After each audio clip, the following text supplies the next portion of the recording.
Hey everyone, it's Mike here from The Art of Guitar. Today I just wanted to give you 4 quick tips to do every time you practice. And lately I've been going back and practicing like I'm 15 again. I'm doing 6-hour practice routines here and there almost every day now. So it's getting to the point where I'm remembering all the little details that I had to do back then in order to play that long and not have any pains or any soreness of any kind. So I break it down into 4 questions that I find myself constantly asking myself during practicing. And it's not like you always have to be up in your head and constantly ask yourself or talk to yourself while you practice. But at least for the first part of the warm up, I always go through these questions, and then you can let things flow once you get into techniques and all that stuff. But once in a while, it's not a bad idea to just keep reminding yourself, especially in the beginning of the practice routine. So the 4 questions are right off the bat, as I'm practicing, let's say I'm doing scales or something, or even chords, I'll think, how is my posture? Is my posture good? Because here's the problem. I used to practice, like I said, for so long that I would literally start to hunch over. And by the time I realized it, my posture was so bad, it was cutting off my breathing.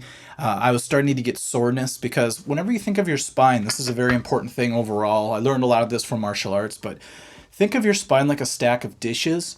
If the dishes are stacked up correctly, they'll just sit there on their own with no pressure being applied to any angle. But the second they start to tip forward a little bit, all of a sudden the dishes want to keep going that direction and eventually fall and break, right? So if you think of your spine like a stack of dishes and you want to keep them upright the entire time, that's what I think of when I think of posture. This is going to help you later on too when you begin to stand up and play, because you don't want to be that guitarist who hunches over and they have to be like this every time they play. It just never ends well. If you look at older people, you'll start to notice that there's a lot of hunching over. Some people are so hunched over they can't even look up when they're walking. It's kind of scary.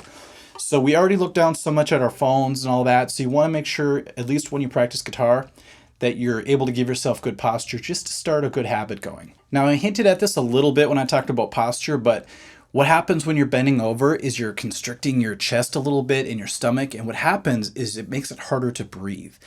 Now, physically, yes, it'll be harder to breathe if you're hunched over. If your posture is good, it's easier to breathe. But what I'm talking about is more a mental problem. So you notice when you're really focusing on something and concentrating, you'll all of a sudden feel a little panicky. And that's because you tend to hold your breath while you're practicing. At least I did a lot when I was first starting out. And this applies to martial arts, to Brazilian Jiu-Jitsu. When I was trying to do something, I was thinking so much that I realized I was holding my breath. Next thing I knew, I was out of breath and I was worn out, and then it was easy for my opponent to defeat me because I was thinking so much I was holding my breath. So try to catch yourself not breathing while you're practicing. You'll be in the middle of a scale and you might be like so focused that you'll be like, oh, and then you're like, whoa, that was weird. Why did I just have to take a big breath there? Try to train yourself to breathe as you play. Almost split your brain in half at first and focus on breathing and playing at the same time for a while. And later you won't have any of that panicky feeling or stressful feeling when you're practicing. And that'll translate into your playing as well, because you don't want to think of a bad feeling when it comes to practicing or playing, because it's only going to make you not want to do it. So if you're breathing and you're practicing, you're going to teach yourself to actually enjoy the process. The third thing to ask yourself is, am I applying too much pressure? Now, a lot of people think that means just with a fretting hand, because you know how you can get the old the lines in the fingers, pressing too hard. Next thing you know, every time you play something, you're really slow because you're pressing so hard. It takes a lot of effort just to make something simple happen. Well, be sure you're able to lighten up and really discover how little pressure it takes to actually fret a note. That's why I don't like saying pushing down on a note to create a sound. What I like to say is fretting a note. So if you really think about it, all it takes is touching the string that you're trying to play onto the fret, the metal bar. Once that contact is made, it's enough to make the sound. Now you could experiment with that. You can go lighter and lighter and lighter until you actually muted the string. You don't want that. Just enough to make the sound. Now, if you press too hard, you're going to get almost the same sound. It's going to be a little sharper because the string will bend a little bit with a fret. And it'll just feel terrible to play that way all the time. And your fingers will get too sore and you'll be like, why is my hand always hurting? It's because you're just doing too much pressure with your fretting hand. So find out the exact amount of pressure you need to do notes, slides, pull-offs, hammer-ons, and bends. So that's going to take care of the fretting hand. Now the picking hand, people don't think about this, but I see sometimes people have what I call the death grip on the pick. First of all, they're afraid to drop the pick sometimes. Second of all, though, they're really focusing, so it's easy to get tense. Next thing you know, you're just death gripping that pick, and you're not playing as smoothly as you can be, all right? Everything you play sounds real herky-jerky. So I'm not saying to be so loose with the pick that it falls out of your fingers. Just have to hold it enough to keep it in your hand, right?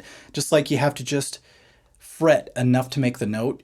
Hold the pick so that it's not flopping and it's not the death grip. Find that really good in between, and you'll have a little bit of dynamic play between your fingers and the pick. So in short, just find the minimum amount of effort it takes to get the job done that you're trying to do. So whether it's your fretting hand or your picking hand, find that 0 point. And finally, this question led to the biggest jump in my abilities, and that is asking yourself, am I holding tension anywhere in my body as I'm practicing? So it's really weird because you'd think the tension would mostly be in your hands or your wrists or your shoulders or arms or whatever. But I found myself actually tensing my stomach muscles before when I was practicing. And I think it's because I was a very nervous kid. And every time I tried to do something, I tried so hard not to screw up that I was nervous in weird places. Like my feet would be like tense, my knees, my legs, my stomach, like I said, not to mention my hands and all that. So every part of my body started to tense up. So an example is I would be playing a scale or an arpeggio or something, and next thing I knew, my shoulders were doing this. I'm like, why are my shoulders tense? You know, like relax them. And all of a sudden they drop down, and I'm like, okay, that feels better. And then I would play and I'd feel the tension go to my jaw. I was clenching my jaw. I was like, okay, don't do that. Then it would move, like I said, to my stomach, strangely. I'd be like flexing my stomach as I played. And then I realized, if you ever have done a plank before or had to hold a pose, like in yoga or something, you realize, man, after even 10 seconds, you could start to shake. You just feel really bad, like you want it to end. So if you do that while you practice, you're just going to want to cut your practice time short. So don't let that happen, all right? So what I'm trying to do is set you up for success using these 4 questions to get you in the best place possible as you're practicing. That way you're going to look forward to it. Could you imagine if every time you played guitar you felt great, you're breathing deep, you're sitting correctly, your posture is straight up and down, you're not tense anywhere in your body, and you're using just enough pressure with your hands to get the job done. You're going to look forward to practicing more and for a lot longer, which is going to be great. And of course, when you see the results of practicing more, it's just going to be like a snowball effect. Next thing you know, you're going to want to practice, and because of that, you're going to be getting better. So it's a win-win situation for everybody. All right, everyone, I hope this helps you as much as it helped me, especially that 4th question. I'm telling you, if you ask yourself that while you're playing, it'll fix a lot of things you never knew were even wrong. So, okay, best of luck. I know there are a lot of beginning guitar players right now. We just got done with Christmas, and so a lot of people are jumping on the website and checking it out. And I just wanted to give you these 4 tips just so that if you are starting out, you start off kind of with a head start. You're not behind the 8 ball right away. So hopefully that helps you guys. All right, we'll see you later. Thanks. Bye.